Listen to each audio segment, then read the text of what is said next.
everyone, Ryan here with the Start Guys, and we have another Start story coming your way today because I need y'all to meet my mom. She is here sitting next to me.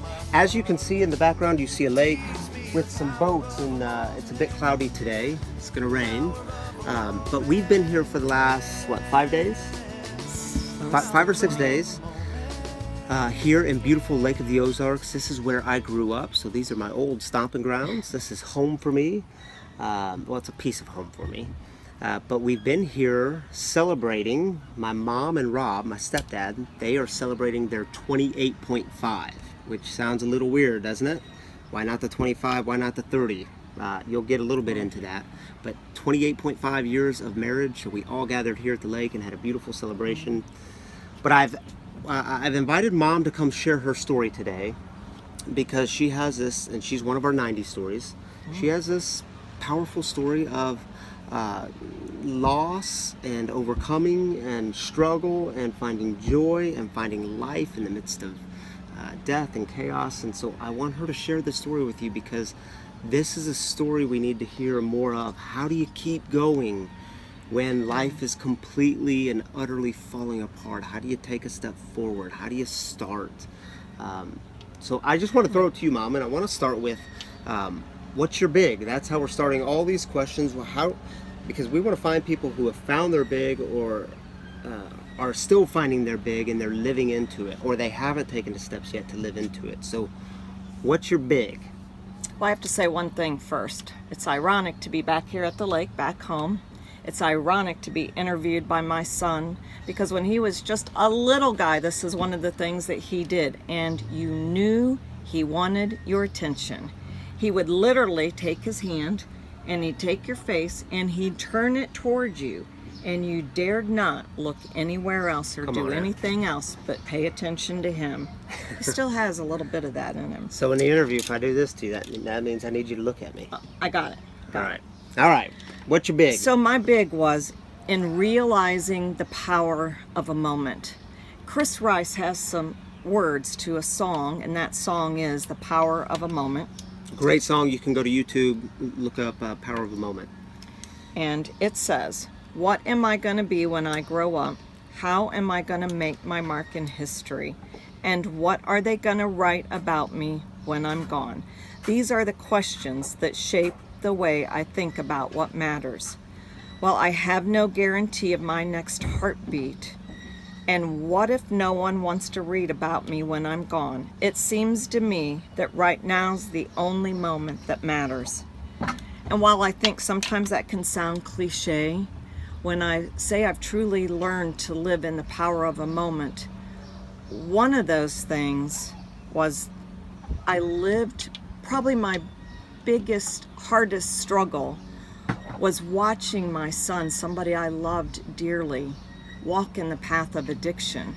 It was so hard to watch somebody you love so deeply, and it seemed that every way he turned, he was packing more bags on his back to carry. And so to watch him destroy his life little by little, and you feel very helpless. You try to do everything you know to do, and it's not enough. If I could just get him to know how much I love them, if I could just get him to realize how much trouble is ahead of him, if I could just get him to realize how miserable jail would be, maybe I could help. And when you come to the end that you realize you can't help, it's hard. So this is one of the things that has defined her and really our entire family was Brandon's death. He was 22 years old, died in a car accident. Ultimately, it was addiction. I struggled and struggled for years to really admit when people said, oh, he died in a car accident. How was that? You know, how that really was is that he had been drinking when he died, and that played into his accident big time. And he was due to have a baby, and that baby was born 7 days to the day that we buried him. He missed seeing his son by 7 days, so the consequences of his life spilled over big time into our life. And that power of a moment, again, life is gone. There's no more helping. There's no more if I could onlys, if I could do. And when you realize that that moment happens quickly, I think for me, that's I realize I want to live in the moment, because there's not a guarantee of another heartbeat. Yeah. So those questions have helped define me. How will I spend my money? How will I spend my time? What things will I find important in life? And so they really do define how am I going to spend my money.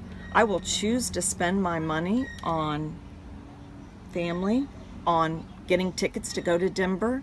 When Brandy lived in Colorado, to go see them. Brandy's my sister, her daughter. Yep. The other thing, one other thing, we also have experienced financial loss and devastation.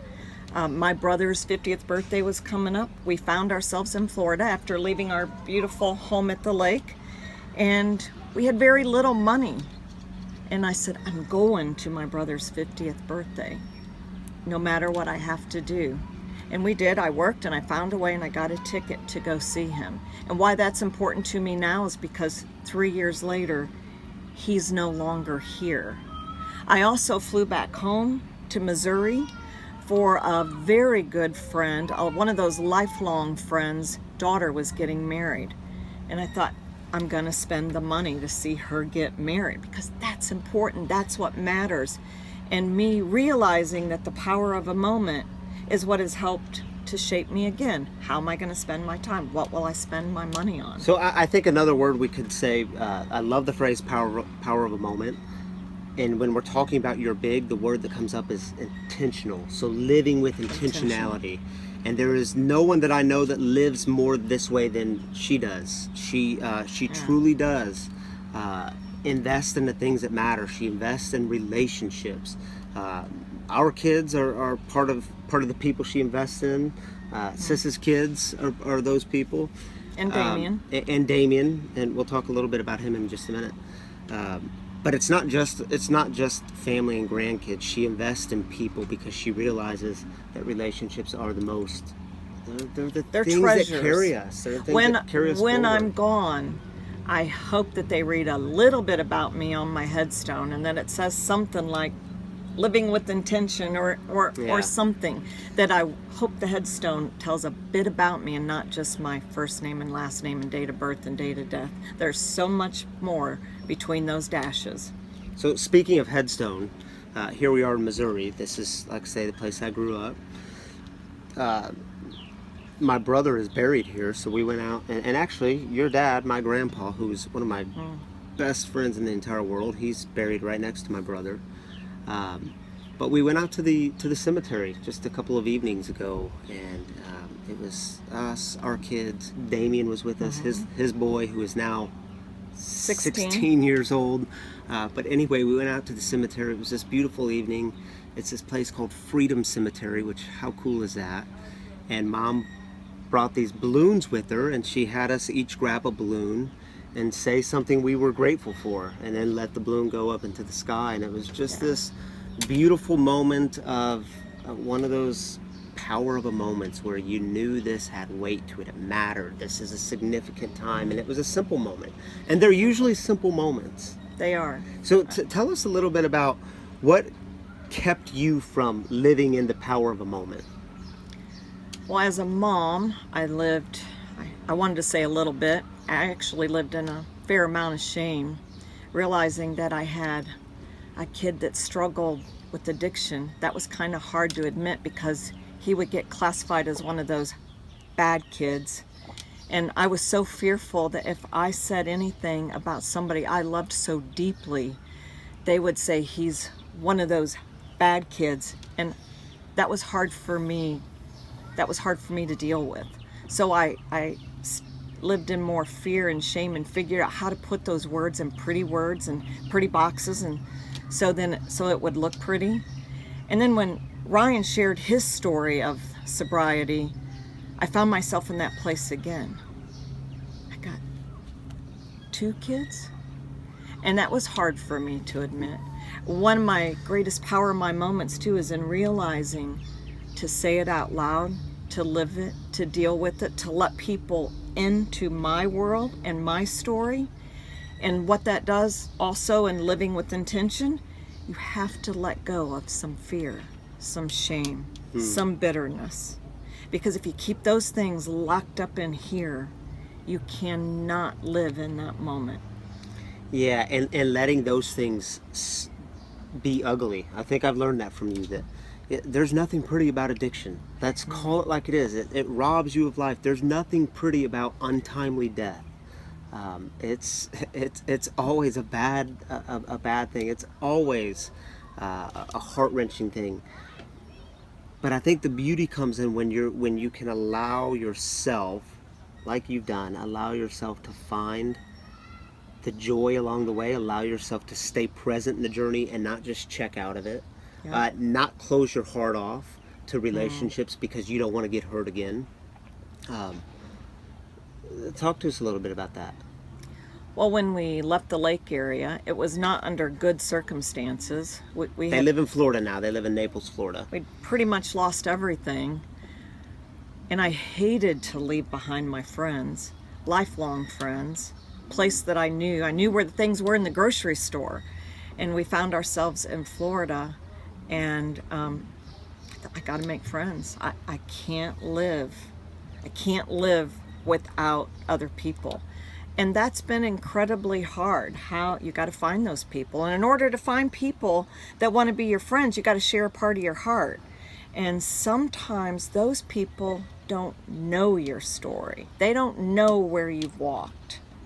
And so learning the balance to how to share enough and not be too down and not be too up and to be authentic, that was a hard line. But I'm glad that I don't close myself off, because having relationships makes life good.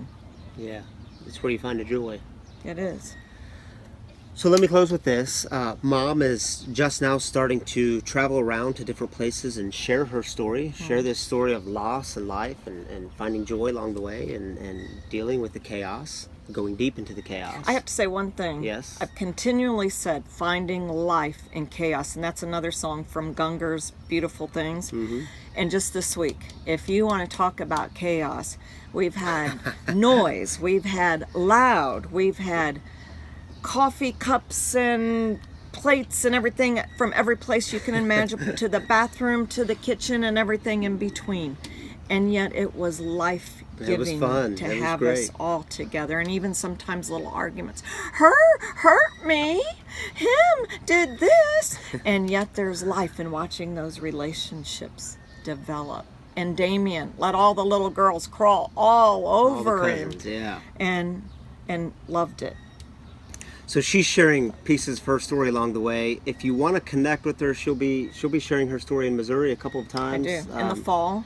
At different churches and organizations. And don't have dates yet. I will put that on Facebook. We'll throw them out when you get them. How can people connect with you if they want to connect with you? Facebook is a great way? Facebook is a great way. Okay. Or you can find me through Ryan's mom on his Facebook page. And I would love to be available. Any questions, if anybody has kids that struggle with addiction or you've been through a financial loss, willing to share. Yeah. The power of sharing your story. All right, guys, that's it for us today. Mom, thanks for joining us as one of our 90 Star Stories. It was fun to have you here. It was good to be here. We'll see you all next time.